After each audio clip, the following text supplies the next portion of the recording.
KG, a lot of blame to go around. Is it fair to blame the mayor?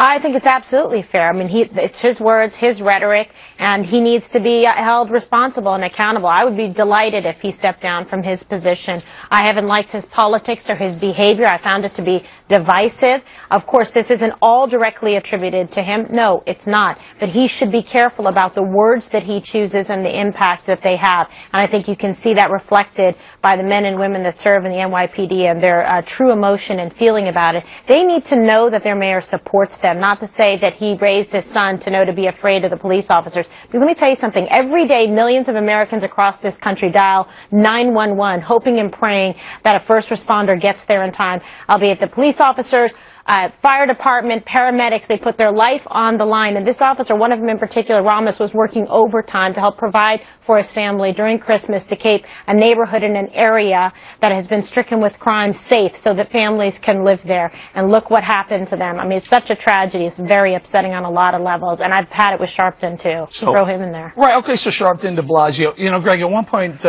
Blasio said, you know, he had to take his son of color aside and said, be careful how you handle New York City police officers, because you don't want to be, I don't know, treated differently, because he alluded to the fact that he might have been treated differently because of his color.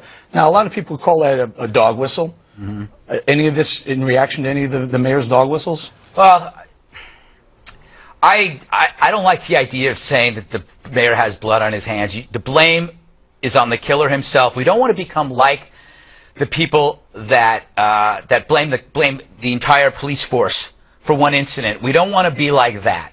We're better than that.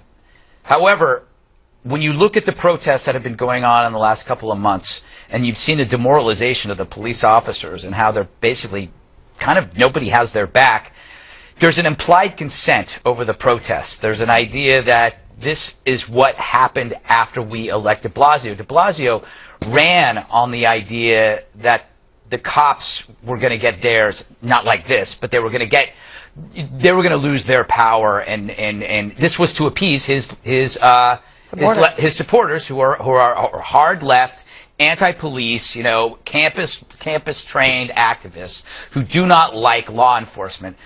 I don't believe for a second that de Blasio wanted this. I just think he's incompetent. Mm-hmm. I think he doesn't have blood on his hands. He has oatmeal for a spine. Well, okay.